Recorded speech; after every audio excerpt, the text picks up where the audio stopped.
Mike gets here, Wait, Mike gets here. we'll kick it off. Okay, go ahead and call this, it's a work session, right? Everybody to order, and we'll call the roll. Sure, we'll call to the 503. We'll start a roll call. Gary Tannenbaum. Ernie Brower. Here. Katie Schwer. Here. Autumn Schindler. Here. Whoa, timing is everything. Thank you. Mark Hill. Here. And Jackie Woodson. Okay. All right. Okay, next agenda items to appoint a temporary mayor pro tem. I propose that Mark Kittle be our mayor pro tem. Second. Motion and second, is there any discussion? All in favor? Aye. Okay, got it now. We'll begin the work session with the call on constructing the Performing Arts Center.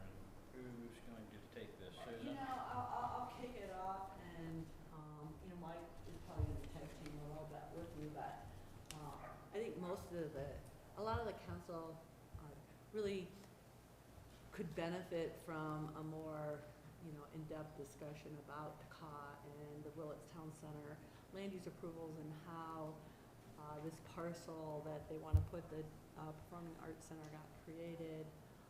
This is really the first opportunity for the council to really hear a presentation from TACA and get the background. So I'm going to actually turn it over to them pretty quickly. In the packet, we put a series of about 4 questions. We thought just kind of to frame the council discussion, and we'll get to those. I'll go over those questions in more detail, but mainly they have to do with just kind of checking in to see if the council's comfortable with proceeding with the Performing Arts Center on the parcel, continuing with the level of support that the town is currently giving to CA, checking in on kind of the rate and use of the RETA funds, and really kind of checking in on this piece about, is there any additional information that the council wants before we start, before the town council considers a development agreement for Willits Town Center. And I'm kind of assuming that in Mike and Ryan Honey's presentation that he's going to go over a little bit about the kind of the framework that they're under. So I'll interrupt if I don't feel that they kind of covered enough. Ryan, why don't you, this is Ryan Honey, he's the managing director of the Arts Center, the Arts Campus. They're not calling themselves, so if I call it Center, that's because they came in originally as a center. Arts Campus at Willits, and I think he's going to introduce the team and give a PowerPoint presentation, and then and I think that because this is a work session, if you get stuck on something, I think it's good maybe if you ask questions about how things work in the presentation, and then we'll kind of go over the bigger questions at the end. So, Ryan? I'll actually have Julia do just a quick introduction of the board and the process, how I came to the team, and then I have about a 15-minute presentation that I'll share with all of you, and then we can do questions and answers and a discussion after that. So I'll just have Julia say a few words to get us started. Thank you so much for your time, because I know your time is precious. I want to introduce our working board. This is Mark Breslin, Dick Carter, myself, Julia Marshall, Michael Lipkin, Jeff Orsolak is here. And, I can't speak for everybody, but I just know that what has kept us motivated for myself 20 years, for the last intensely 5 years working on this project, is the belief in the culture that can unite a community. And so part of the work that we've been doing the last year is really helping set a good foundation for the Arts Campus at Willits as a not-for-profit, so that that we feel like we have both the capabilities and the managerial skills to be able to manage the construction of a building like this, and then once it's constructed, really to have the ability to go forward and create all of the programming that we've been talking about and putting out there and excited in our minds about having happen. And part of doing that for us was reaching out to Ron Schiller, who is the Aspen Leadership Group, and he held a national search for a managing director. And we wanted somebody who could really take us to the developmental piece, because we needed somebody who could take this board, instead of us acting as staff, we would have a staff person really focusing 100% of their time on TACA. And so out of that search came Ryan Honey. And Ryan comes from LA. He was at the Center Theater Group in LA and is now with us. So maybe you just Ryan. Hi, guys. It's a privilege to meet you all and be here. Thank you for taking the time. As Julie said, I know your time is precious, so we do appreciate the time. Where are you currently at as far as a building? I have a small office above the general store in Willits. Yep, we've rented a small office there. We'll be there until the completion of the center is our goal. I'm a one-man show right now, and it will be that way for some time, but that's where our office is right now. So I just want to take a moment before I jump into the presentation to acknowledge this board. They are an extraordinary group of professionals who have put a lot of time in the last 5 years into this.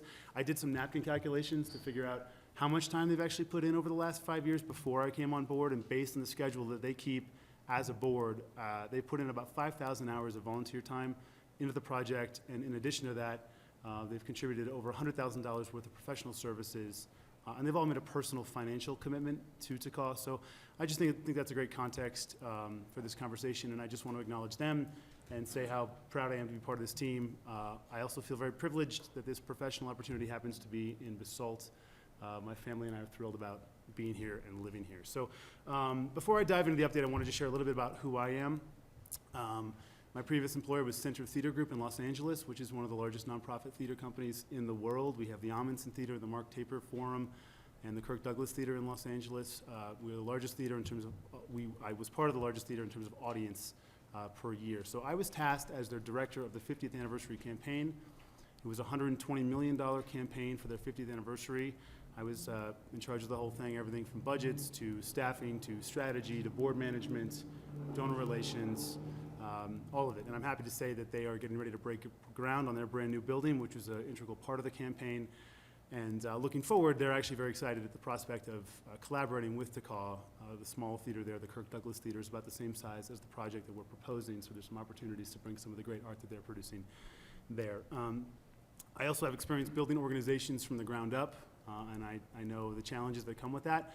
And I also understand the diligence and the attention to detail that is required to ensure that an arts organization is relevant to the community and sustainable. So that's my background. I'm happy to discuss any aspects of my professional resume. It's been included in one of the monthly reports that I provided to you, but equally as important, if not more important, I want to share with you why it is that I'm so passionate about the arts and why I love arts. I think it will inform to you why I want TACA to come to Basalt. Arts have been a transformative force in my life. I met my best friend and my wife in the arts, and my kids' perspective and sense of other people's cultures is already being informed by the arts. My oldest is only 7. The arts help me understand my place in the world and help me make sense of the world, and as such, I've committed myself to bringing more art to the world. And I just want to make a commitment to all of you that as someone who's new to this community, who is tasked with bringing more art to this community, I will do everything I can to make sure that that art has a positive impact on this community. So art hasn't always been a big part of my life. It came into my life when I was 14. My father was hired as the city manager in Boulder, Colorado.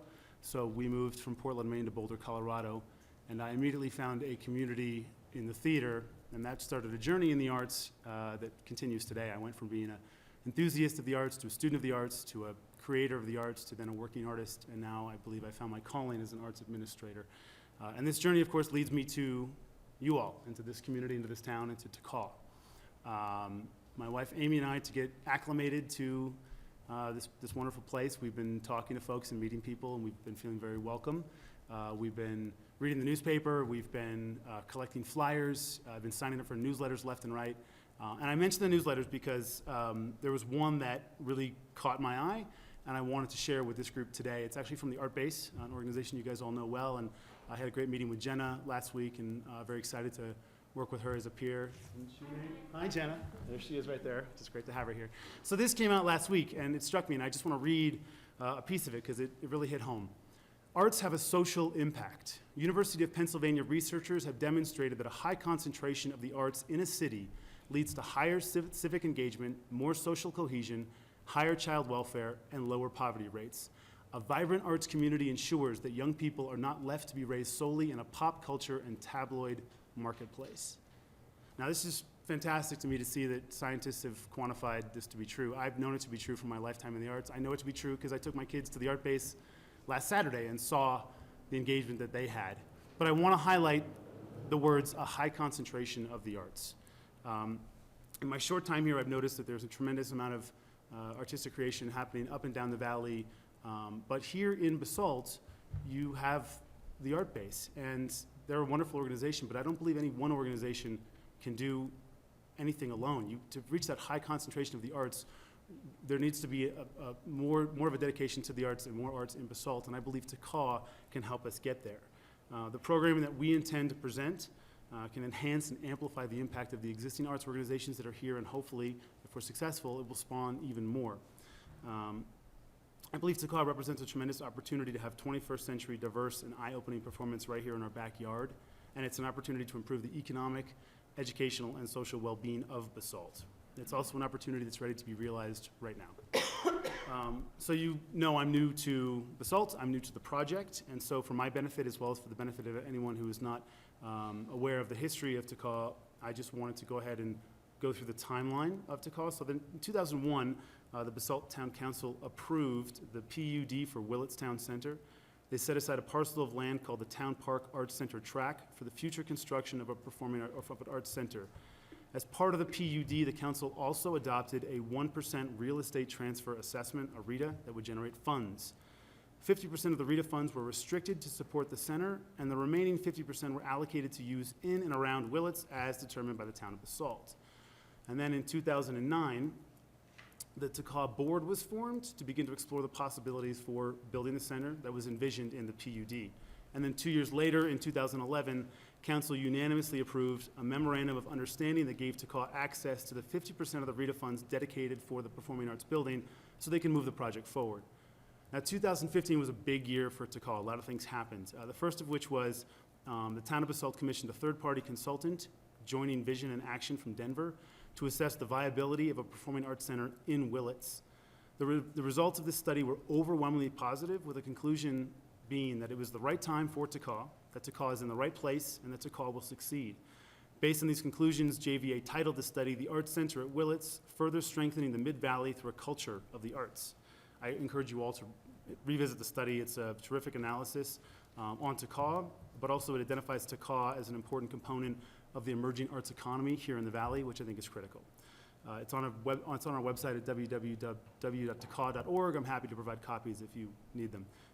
The study has been a critical document for me to understand all the moving parts that need to be considered as we move forward with this project.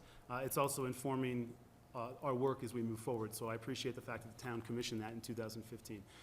Also in 2015, TACAW filed its Articles of Incorporation with the Colorado Secretary of State and was recognized as a 501c3 by the IRS. And then finally, in June of 2015, Town Council approved, again unanimously, a pre-development agreement to serve as a framework for a final development agreement, which is slated to be completed September 30th. So that's the history of where we are today. So let's talk about the vision for TACAW and what it will be. We envision TACAW as an umbrella organization for collaboration with partners here in the Valley, across the country, and around the world. We will present films, lectures, movies, music, comedy, theater, dance, food classes, events, educational programs. We want to have a broad offering of after-school and weekend programs for educational enrichment, and we hope to be much more than something for everyone. Along with providing extraordinary artistic experiences, TACAW intends to make a social contract with the Mid-Valley. We want to enhance its cultural identity, improve the educational opportunities, and improve the overall quality of life. TACAW will be an arts incubator and an arts enabler and will enhance the emerging creative economy that's here in the Valley. All right, so let's talk about the building. The building itself will be a 14,000 square foot multidisciplinary performance arts center that will have a 320-seat flexible space for music, dance, theater, comedy, events. There'll also be a 90-seat theater for film, spoken word, lectures, that sort of thing. In addition, there'll be a 1,000 square foot culinary arts kitchen. There'll be a space for digital arts, space for collaborations, and of course, administrative space. TACAW will be an intimate performing arts center. 320 seats is not a huge performing center, but it will definitely be an intimate space, but it's one that fits within the scope and scale of what's already here in Willits. But it's important to recognize that it's been designed to accommodate the technological and the physical requirements of performances of the highest caliber. I've spent most of my adult life in and around performance spaces, and I know that it's critical that you have the technological and physical backbone to support high caliber performances. And this has been carefully considered in the design. The sustainable scale of the building will ensure that Basalt can enjoy the highest caliber performances and that those performers can enjoy a full house. So let's look at a few more images of the building here. This is the overview of the whole building. You can see the large performance space on the left-hand side of the building. And then the blue seats towards the bottom there, that's the smaller performance space. To the left of that is the culinary space. You can see the office space, the collaborative spaces, sort of an overview of the building. And one of the really interesting features, if we go to the next slide, is our main performance space has multiple configurations. So you can see there's a stage configuration, which is very traditional, a banquet configuration. There's also a concert configuration. There's a jazz club configuration as well. And then finally, there's an in-the-round configuration. So there's a lot of flexibility built into the space to accommodate different kinds of performance, different kinds of events, and ensure, again, that those high-caliber performances have the kind of environment they need to thrive. It's important to remember that the Performing Arts Center is part of a larger vision for an arts, culture, educational, and civic campus. And while I and the rest of this team are laser focused on this building, there's the possibility, hope, and intention of adding so much more in the future over time. If our goal is truly to have a high concentration of the arts, then this site represents a tremendous opportunity. All right, let's talk about the programming for TACA. TACA is the beating heart of any arts organization. And as we've talked about, TACA will have the capacity to host a wide range of events, from music to comedy, film, dance, theater, spoken word, performance art, festivals, so much more. We intend to collaborate with local, regional, and national partners to bring dynamic performances to TACA 200 nights a year. And our thinking is such that if someone is making great art, whether they're making great art across the street or across the country, we want to bring it to TACA. So along with collaborating with existing arts organizations and curating performances, we aim to ramp up our own artistic programming over time based on the needs of the community and the current artistic ecosystem here in Basalt. Over time, TACA will be able to see where the artistic and entertainment needs of the community are being met and where there are holes, and when we identify holes, we can actually fill them. This will give us the ability to grow and evolve over time with the community. So let's just take a moment to imagine a weekend. I think go to the next one for me, Jeff. Just go to a weekend of coordinated programming here at TACA. So keep in mind that programming at TACA can be done around almost any theme. The blues, outdoor recreation, African dance, Western heritage, Shakespeare in the 21st century, Latino culture, environmental issues. If there's a cultural topic that is relevant to this community, we can program around it at TACA. So over the course of a weekend, we can offer 3 days of food, movies, lectures, performance, music, and educational workshops that celebrate the highlighted topic. Now, I've done a great deal of work analyzing the cost of producing and presenting this large volume of work. I've also done a great deal of work analyzing the potential revenue from this large volume of work. I'm very fortunate to have Mark Breslin on the board. Mark has been around the Valley for over 30 years, and he's produced over 2,000 events in that time as part of the leadership team at Jazz Aspen and at Belly Up. We've been working very hard together to detail the costs and the revenue generated by these. And that work is detailed in a 5-year plan that has been presented to town staff for analysis.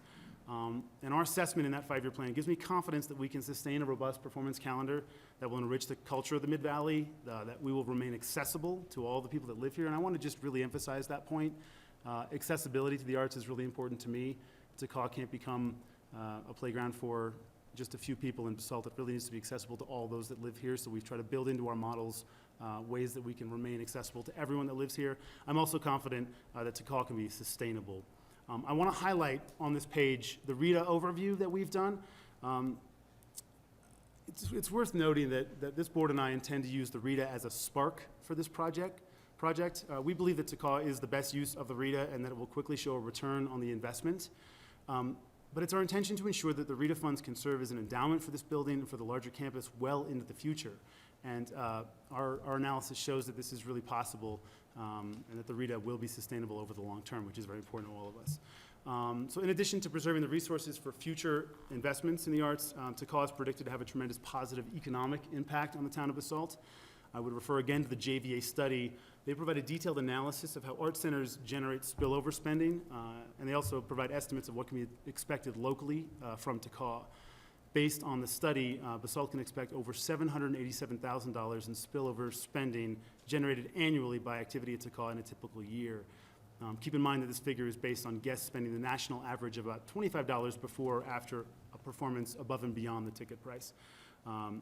I also want to highlight one more portion of the JVA study.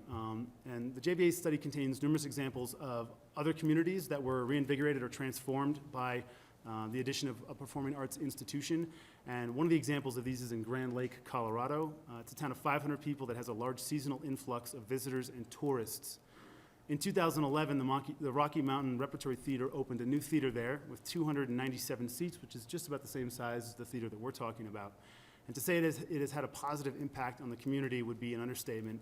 In their 2004 economic impact, they found that their artistic activity generated $3.4 million in spending in the local economy. So it's been extraordinary for them. Looking ahead, let's talk Brian, about. can you tell us what was the financial investment of the city of Grand Lake into that project? I can pull it up for you. I'll have to get back to you to find out what exactly it was. I know they did a private campaign to raise the money for that, and I'll have to look and see if there was an investment from the town. I do believe they provided the land, certainly, but I'll look and find out if they also provided any of the capital support, Okay. and I'll get back to you on that. Apples to apples. Yeah, absolutely. Do they operate a deficit, or are they self-funding? They have, they use a donation model as well, so ticket sales generate some revenue and then donations generate revenue. Typically in performing arts organizations, you're somewhere in the realm of 50-50, either 40-60, 50-50, 60-40, ticket sales and donations. And that's true at most of the nonprofit theaters around the country. The for-profit model is very different, but being a nonprofit performance art organization, we would look to probably be in, over time eventually close to that, probably closer to the 60-40 model, 60 in tickets and then 40 to really support community outreach, educational outreach, and artistic enhancements. Okay, so just looking ahead to wrap it up, we're going to work with staff on a continual basis to complete our sketch plan approval in August and then our development agreement the following month. We're happy to work with you and looking forward to working with you and the P&Z and the town staff to maintain that schedule. We're very grateful for the support the town has given over the last 15 years, and we look forward to realizing this promise that was made so long ago. And I just want to close by saying that the vision for TACAW is certainly bold, and it's certainly ambitious. It's part of what drew me to the project, and part of why I'm excited to be here. I left a job that I loved, and I moved my family to this place because I believe that the vision for TACAW is really a remarkable opportunity for myself and for this community, and I'm very excited to be here. I have no, will it be easy? Probably not, but will it be worth it? I have no doubt. And I just believe that the positive impacts of a vibrant performing arts center as part of a larger arts ecosystem will have a profound effect on this community. And I hope to realize that vision. And I hope that along the way we get to have a little fun. You'll probably hear me say it over and over again, but one of my favorite things to say is they call them plays for a reason. So with that, I will turn it over to questions. We can have a conversation. And again, thank you for the time. Before you do that, maybe just add a couple things. Going back, Willits Town Center was approved in 2001, and actually I think the town did a pretty good job in that negotiation in terms of trying to look at community benefits and what Willits Town Center could do for us. And it was a little bit out of a box because there was, so-called, kind of threat of litigation, and that kind of allowed us to think out of the box. So there was additional pieces of property that were dedicated to the town, maybe over and above, just normal code requirements. And one of those is this 0.74 acre parcel called the Town Park Arts Tract. So it has some very specific uses that it can be used for. It can be used as a town park. It can be used for an arts center, and so, it can be an arts center. They're choosing that it be a performing arts center. It could also be like a library, but other than that, the uses are pretty restrictive. And then in 2007, when we did the Whole Foods approvals, we wanted to, kind of open up the dialogue of could we put affordable housing in conjunction with other uses, so we did that in 2007. Along with that was this kind of negotiation on the real estate transfer assessment, and, you know, we can't, as a town, kind of legally put a real estate transfer tax on something, so this is, you know, something that was kind of negotiated out as part of the development approvals, and so there's these two pieces. We asked our attorney, Tom Smith, to kind of weigh in on that first 50%, so they've been talking about the 50%, RETA, it's 1%, and then 50% is for use on this particular parcel. Tom can add into that. The other half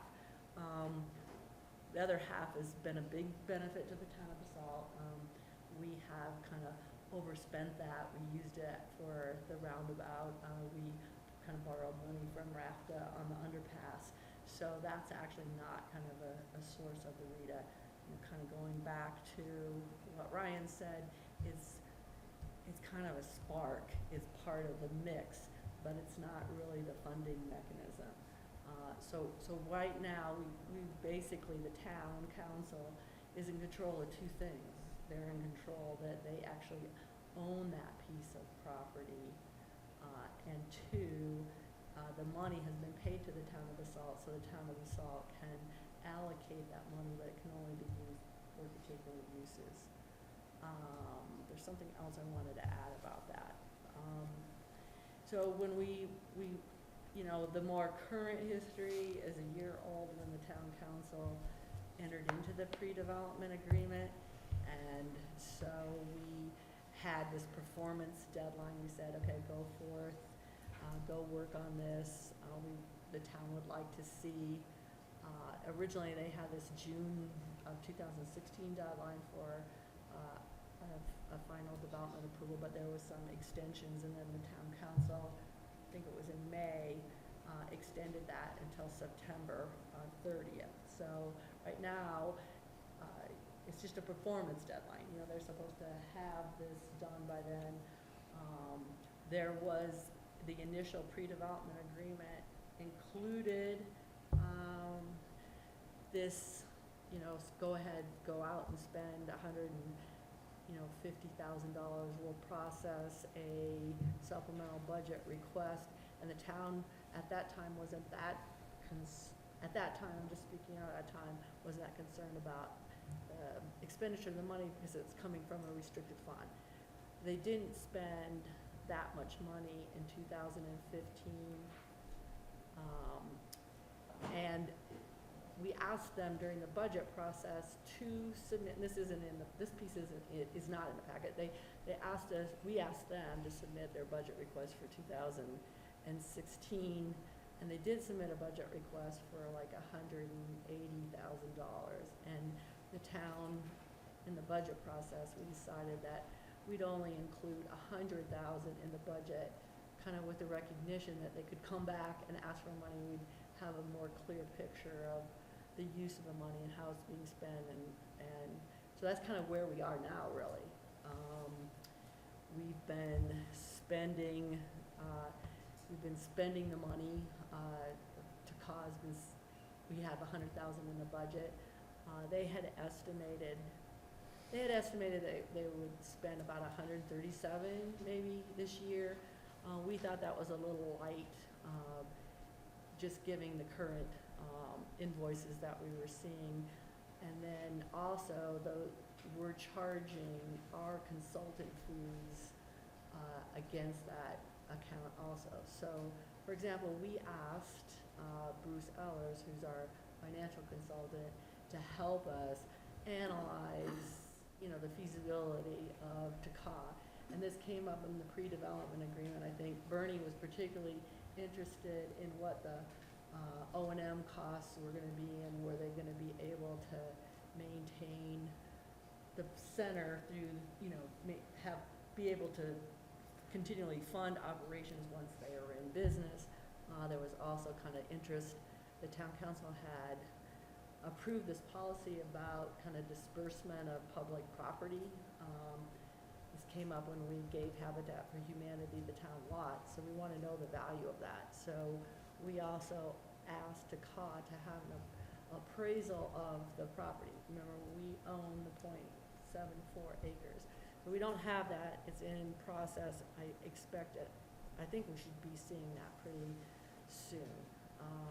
So, as I kind of We have it. noted in, Just came in. as I kind of noted in the packet, you know, we were envisioning that we would have to come back with a supplemental budget. So right now, the operating funds, I think it's fair to say, are coming from the DACA restricted fund. Now, Bruce Ellers had done a brief memo. We asked him to, you know, continue, you know, to study the kind of financial information really that TACA is submitting, and his 2-page report is included in your packet. In fact, it was included twice in your packet, but it says the same thing. And Bruce had kind of raised 6 questions in the back of his memo. You know, one of them was just that the development agreement has to, you know, include kind of performance deadlines about what would happen along the way and what, you know, what milestones they have to meet. And initially, the thought was that we would do this like we did the Roaring Conservancy, where we offer a lease up and they have a couple years to get it, their land use approvals, a couple years to get their building permit, a couple years to get a CO, and then once they get a CO, then they get a very long, a 99-year lease. That's kind of how we were initially, you know, when we were kind of conceptualizing the approvals. The second is the funding of the adjacent infrastructure. So the numbers that TACA has for the building don't include like the adjacent infrastructure. And the developer is on the hook for some of that. The way the development approvals work is after certain triggers, which have now passed, the town can ask for certain infrastructure improvements, roads and parking for the site. And I think we have to sort that out a little bit more detail about what they included in their cost estimates and what the developer is required to do. The third one had to do with the RETA and the future collection of the RETA and the use of the RETA, and you guys get a handle on that. His fourth one was capital funding, and that had to do with the town issuing tax exempt conduit bonding, which is what the town did for RMI. The fifth one had to do with, was there any expectation of town ongoing funding for programming? And the sixth one was just overall project feasibility, and that had to do with the campus operations and maintenance and prospects for long-term community benefits. So those are kind of the 6 questions he had. That's all I wanted to add. So, can you just summarize what this board is asking of the council tonight, or what action we need to take, because we're supposed to be done with this in 10 minutes, so. Well, one, we were asking if, are you comfortable with the direction that the cause moving in? So that's one. Are you comfortable? And 2, is there any additional information that you need? Keep in mind what this program is envisioning is, you know, you're kind of still setting everybody in motion to negotiate this development agreement before September. Are you comfortable with using the money, the RETA money, the way that, you know, you kind of outlined that it has been spent? And then the fourth one was just a broader, I don't expect you guys to discuss much of that today, but it's more, how can we make sure that the art base and TACA and the Basalt Public Arts Commission, that we're all kind of working together. We're a very small town, and how can we all work together and make sure that we're not kind of cannibalizing and we're supporting each other. And it's kind of the idea that let's make sure the whole boat rises instead of, and the council got into that in the JDA report. I mean, we were asking for that. I'm not sure we're there yet at all, I mean, in my own mind, but, so I think it's a kind of a subject of council discussion. But if you can kind of weigh in on, particularly what information do you need before you, you know, what information do you need? And do we need to do another meeting before the 30th? You know, just, this is really the first time anybody's really talked about it. Who wants to go? Bernie? Yeah, I need another meeting. I find the report by Ellers, our municipal fund consultant, very disturbing about the assumptions of meeting your financial goals to fund a project so large. I commend you for having a wonderful vision and a big vision, and I don't see it justified by the finances as I read our municipal finance consultant. What I found particularly lacking in the JVA report was a detailed econometric and demographic study of ticket sales, expenses, donations, and the time flows of those. I don't have a game plan or a business plan for me to evaluate the timing of you reaching your goals. I have a new bunch of numbers here that I don't have time to understand because I just got it. I can tell you that we have already provided $100,938 between last year and this year in funding this project. I don't know what has been accomplished in the way of fundraising, donations, pledges. I don't have a business plan. There's a lot of things that are big question marks in my mind before I would feel comfortable going ahead with a development agreement. And rather than just be negative, I would like to keep an open mind and come back for a second meeting and have these detailed questions answered. I see in our pre-development agreement that we authorized $130,000 supplemental budget, and that we had a schedule that was attached to that. Where did that rascal go? But the schedule had a breakdown. Here it is, Exhibit A, pre-development costs that we were funding. So, and then I see you've had a campaign capital consultant going, but I'm not clear what these different categories, what was spent, what's budgeted. They could be answered, I'm pretty sure, pretty easily. I don't think we have time today, but I don't see a financial accounting based on our Schedule A. I see a lot of numbers. I need to know, translate that for last year and this year into our Schedule A. We do not have budgeted the expense of a managing director in there. And that leaves some questions in my mind, so I'll just leave it there. Jen, do you have any comments? I'm very supportive of Bernie's points. He touched on what I thought and beyond. To use your words, Ryan, it is an eye-opening opportunity. It certainly is bold and ambitious, and really what I need to see is, and this is not in the questions, but the money that TACA is bringing in, and in order for me to continue being comfortable supporting town support, I need TACA to match the amount of money that the town of Basalt is investing. Katie? I certainly second everything that Bernie stated. I have similar concerns. I do have questions related to this year. It looks like we budgeted $100,000. And is that coming out of the $700,000 that's referenced in the pre-development agreement? Is that where that? It's coming out of that. Yes, okay. So one of my other questions is, according to the covenants, it says 50% to build, maintain, and provide an endowment. It seems like the expenses that we're getting right now are related to solely benefits to an executive director salary, board meetings, and things such in that nature. Does that fit the covenant definition of expenditures?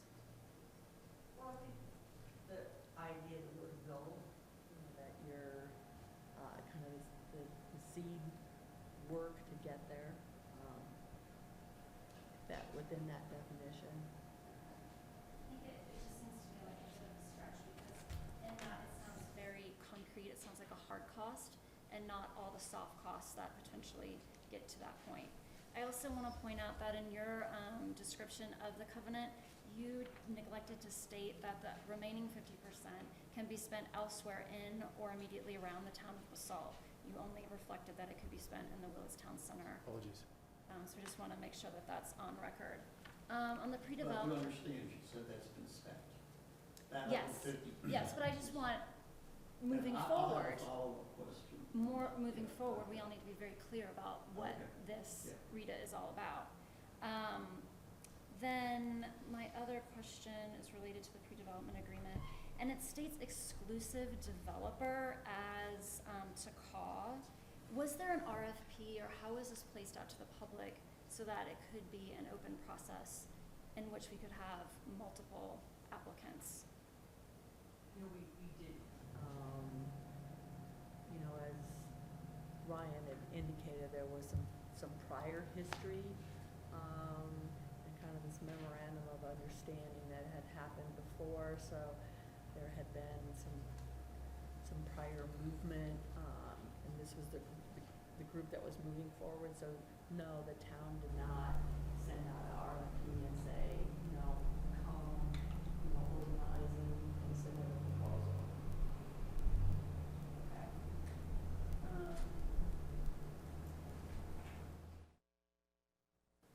You stated that the feasibility study for Ellards is being paid for by Takal out of the RITA. Is being paid by the town out of the REIT. So the town controls, I mean, the use of the money has to be consistent with those rules, but the money comes into the town and the town's the one that's paying it out. So we're paying the Ellers bill out of that 50% for arts. And just back to Ron's point about the overall study, 240 events is massively impactful on our infrastructure. We already have a traffic problem, significant traffic problem at Willits. This would be massively impactful. So I would like to see a very significant study based on the impact of the overall neighborhood on traffic. 240 events also. What does the Wheeler do? I know that they have a population of residents and guests that's massively beyond our valley, and I'm not sure that they do anywhere near 240 events a year. And also the subsidy from the city of Aspen, what are they subsidizing the Wheeler at? Just, those are numbers that I would be curious to have. I just want to bring up one thing, what you said, that the Whole Foods just sold, and that produced a REIT of about 177,000, right, Mike? Is that the full 1%, or is that just for 50 to 50 art? Just for the art, so there's only, but there is another, there is half of that for an amenity, which could be an art amenity somewhere in town. Oh, the other half? Yeah. In terms of its use, yes. Yeah, so there is cash coming in. So that, divide that 177 in half, and you would have 90,000 that could be used for an arts facility somewhere other than just this location, if we decided that. And that was based on Yeah. the Willits transfer? That 177 is half the number. Okay. Jen?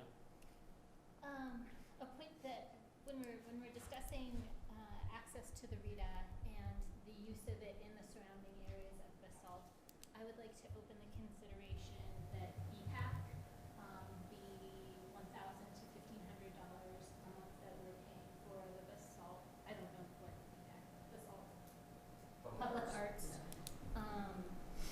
That seems like a prime usage of, as well, something that can access, as well as looking at consideration of what other arts areas in the, if we are talking about equitability, do we have any proposals, have we had any requests from other art organizations that are interested in accessing the data?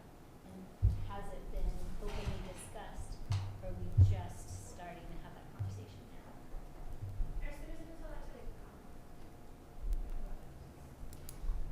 Why don't you come on up?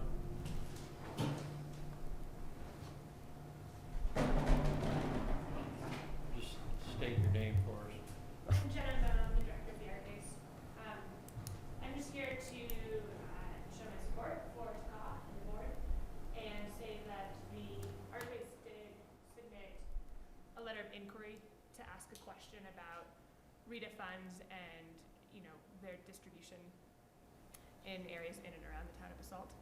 And I think in talking to our board and Ryan, that we feel that the RETA is a really good example for what could be done in the future going forward, for Basalt to share support of the arts kind of across the board.